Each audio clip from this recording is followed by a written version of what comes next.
So I wanted to play the bigger games, and I wanted to do it full time. I wanted to take gambling serious. I wanted to make a career out of it. I wanted to be professional. So I decided, all right, I'm going to quit Islands. And I had this idea. I'm trying to think where. Oh yeah, I was walking around Target, and this is right when digital cameras had first came out. Like, they had been out for a few years, but they were still very new. Like, if you had a digital camera, that was a high-priced item at the time. And I remember walking through the electronics section at Target, and I seen a portable printer. And now there's plenty of portable printers, but back then, this was the only one. There was always printers that looked portable. Like, it would say portable, but you always had to plug it into a wall socket. Well, this one said portable, and it had a slot for a battery, and the battery was optional. You could buy the battery for $75, and the printer was $199.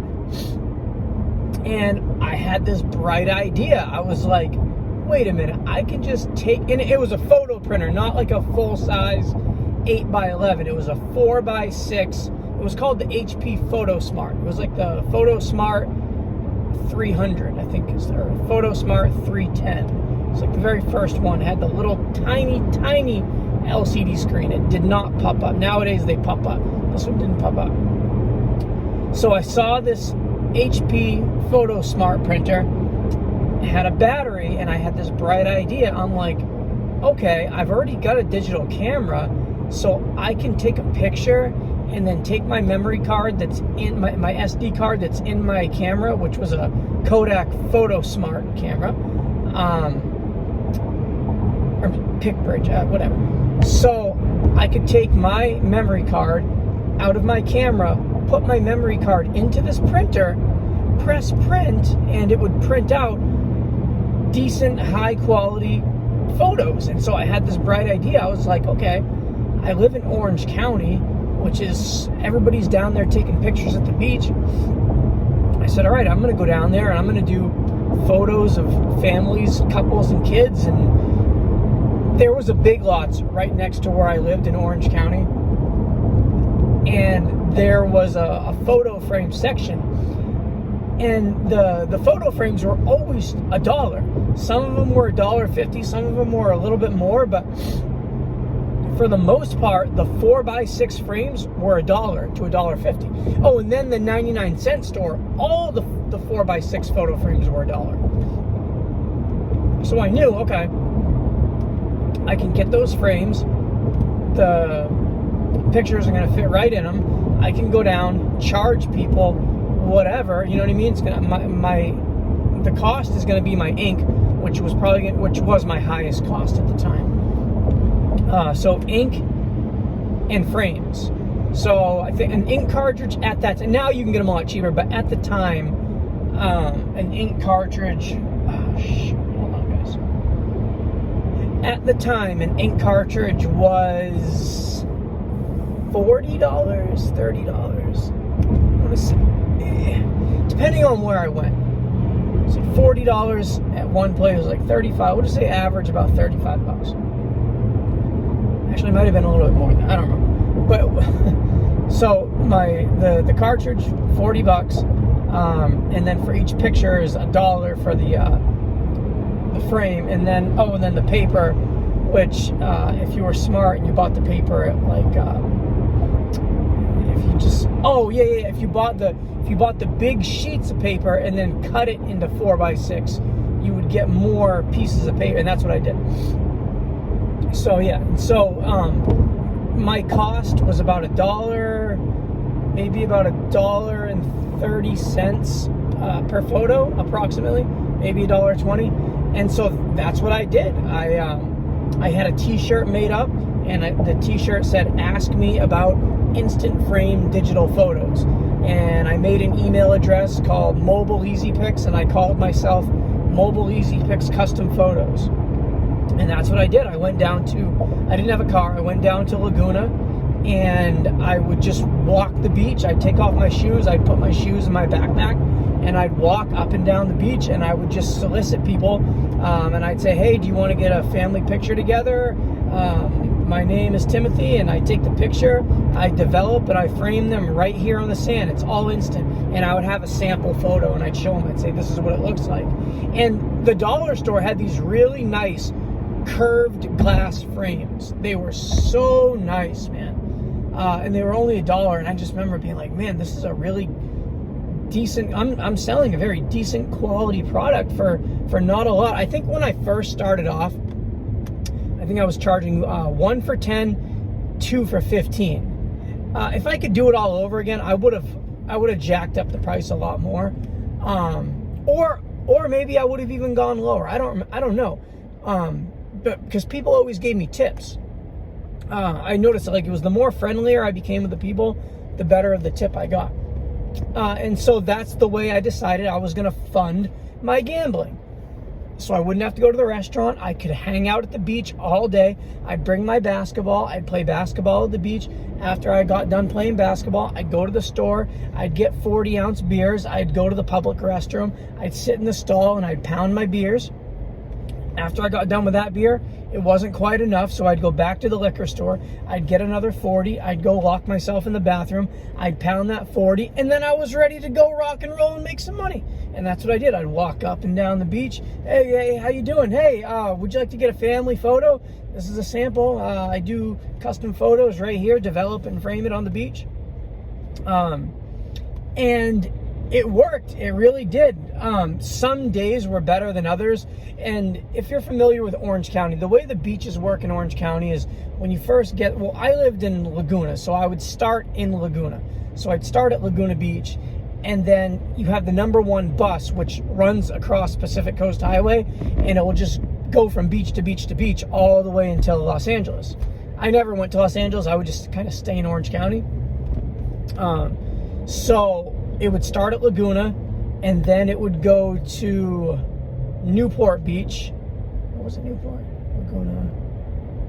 I think there was a smaller beach in between Laguna and Newport, but I didn't really go there. So I'd start at Laguna.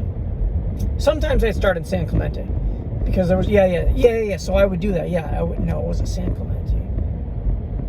Moulton Parkway was the street. San Clemente.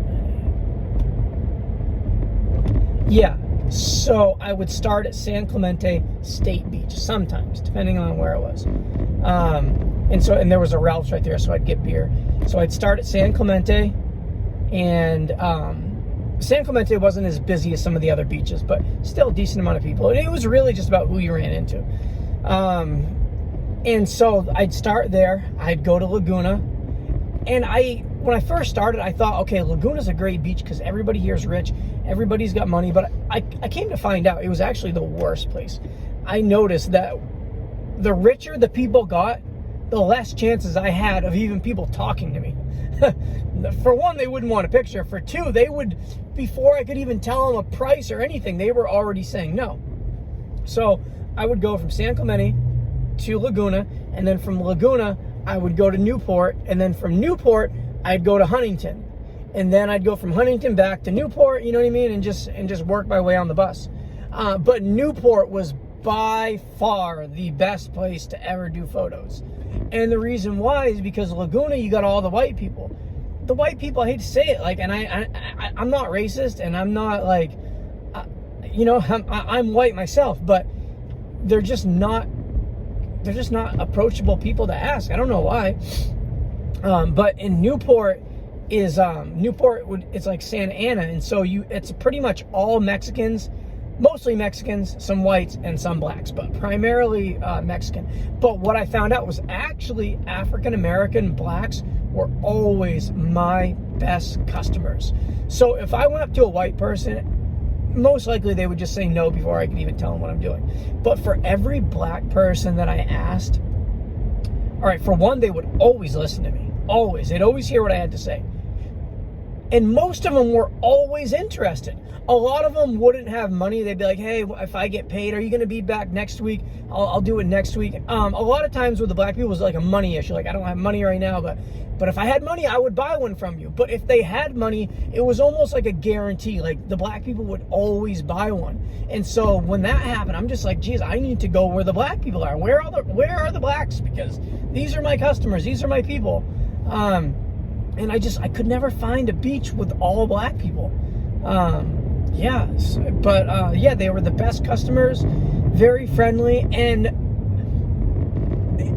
I knew how to take photos. And a lot of times, if the people were dark, I knew how to lighten their skin and make them like lighter, and kind of like, you know, how you have it now with a filter. Like, you go on Instagram, you get a filter and it makes you look, you know, more prettier. Well, there was a setting in my camera, I forget what it was. I think it was macro setting, I don't know. But I knew how to like lighten up the photo to where when I printed the photo, it made them look like, it made their skin look really great, and made it just made, I knew, and it wasn't just with black people. I could do it with white people, Mexican people, you know, brighten their skin, just make them look, you know, basically I could add filters to somebody. That's all it was. But yeah, they like that, and I would make money, and that's what I would do. I just go up and down, and then after I made my money, I would go to the casino. I had a friend at the time, and she would drive me.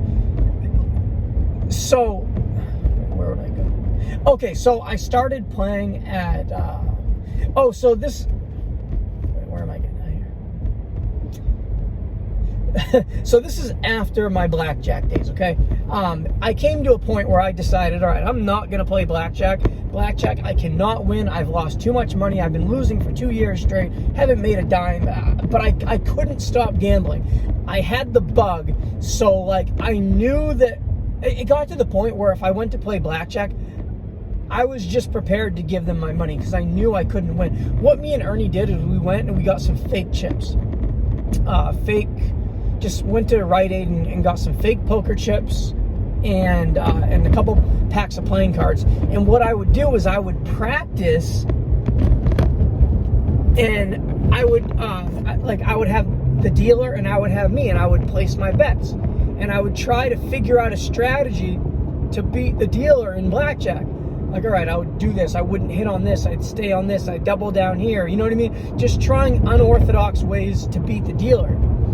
And I sat around for so long. And keep in mind, it's not costing me any money, I'm just practicing. And every single time, the dealer would win. And I just kept trying to figure out, how can I beat the dealer? How can I beat the dealer? Just playing with myself at home. And I could never beat the dealer. So I'm like, okay, if I can't beat the dealer with play money, there's no way I'm gonna be able to beat the dealer with real money. So then I had it in my head. I'm like, this is not a winnable game. And this was around 2003 where the poker thing was coming in. You know, full tilt poker, Chris Moneymaker. And I seen poker on TV, and I'm like, okay. And I start listening to the commentators, and they're saying how poker is a skill game, and the more knowledgeable you are of the game, the higher the odds are going to be of you winning. And there's professional players, Phil Ivey, Phil Locke, Antonio Esfandiari. You've got your famous players like Don Cheadle, Jennifer Tilly, Phil Locke, Gabe Kaplan. A lot of famous celebrities play poker, and they do well because they're knowledgeable, they're smart, and they figure out the game. And I already knew that I was smart, like not book smart, but I knew that and blackjack had gotten me very good at math. I was never good at math until I started playing blackjack, until I started losing. Losing money will get you good at math real fast. So I decide, okay, I can't quit gambling. It's in my blood. I have to figure out a way to make this gambling thing work. So I decide I'm going to be a professional poker player. So I start playing poker, and almost immediately things are just different. With blackjack, it was, okay, I'm losing every single day, 7 days a week, never winning, never having a dollar to my name. But here in poker, maybe I'm only losing 3 days out of the week, and 4 days I'm winning. Now, granted, I was really never making that much in the beginning, but it was so much better at least winning a couple days a week, whereas in blackjack, there was never even any chance of winning. So it was nice, being able to live luxurious for 2 days a week. Even though I was broke for 5 days a week, it was nice living the high life for just 2 days out of the week rather than living the low life 7 days a week. So that was a big swing, and I was like, okay, well, I'm winning a couple days out of the week, and I barely know how to play. So let's really figure this out, and let's get this thing going. And so I continue to play. I start getting better and better and better. But what would happen is I would get better and I'd start winning. And as I would start winning, I would then start drinking and start doing more drugs. And then the higher I got and the drunker I became, the money that I won would now go to losses because I didn't know how to control myself. I didn't know how to manage my money. I was still just a complete addict, right?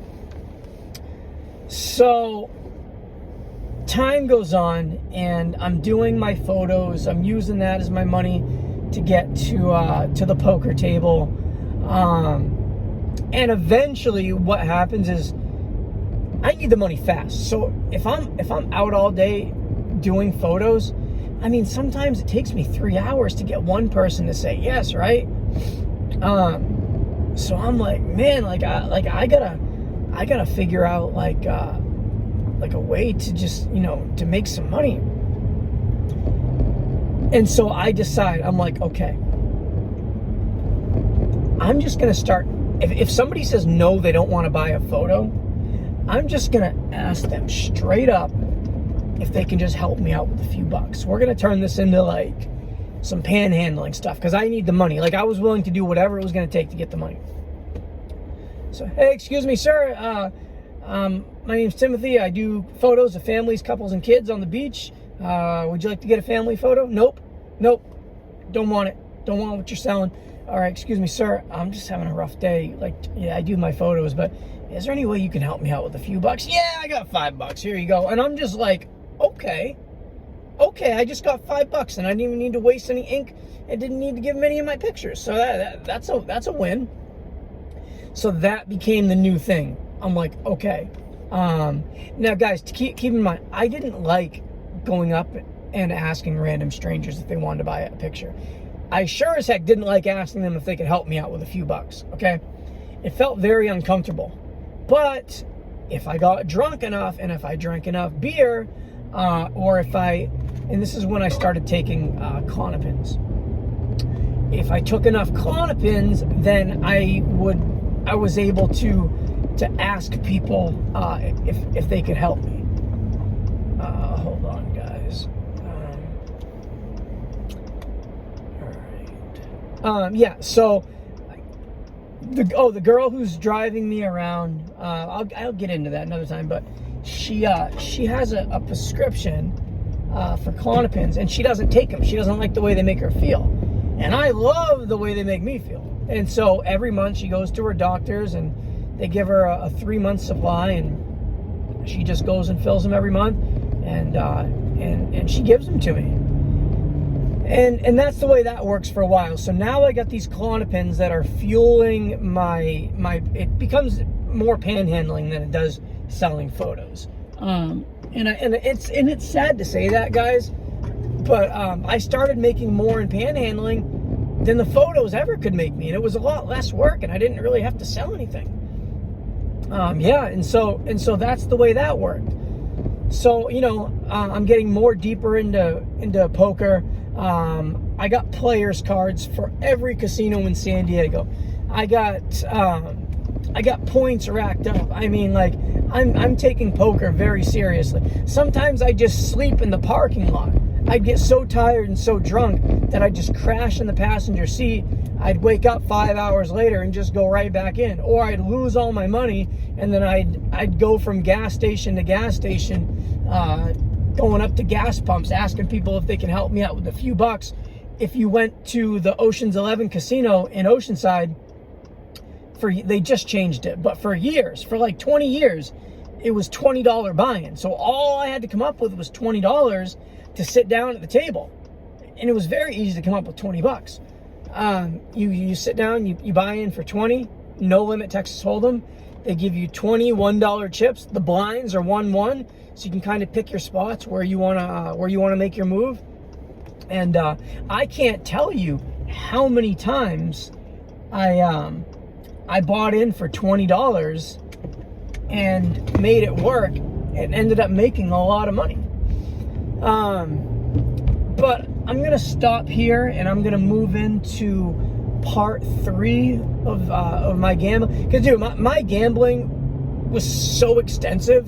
I mean, we're talking. All right, I started when I was really started when I was about 18. So it was 18. And I gambled hard until about 32. So we're talking a good 12 years. I remember, after I stopped gambling, being like, whoa, LeBron James is on a different team now? When did he leave Cleveland? Kobe Bryant's retiring? I thought he was a rookie. That's how much gambling had, taken from my life. It was crazy. But, gambling is such a bad drug. Because, especially if you know you can win, why would you want to stop something if you know you can win? So, yeah. So we're about the 20-minute mark right here. All right, guys, hugs, not drugs. Palabra.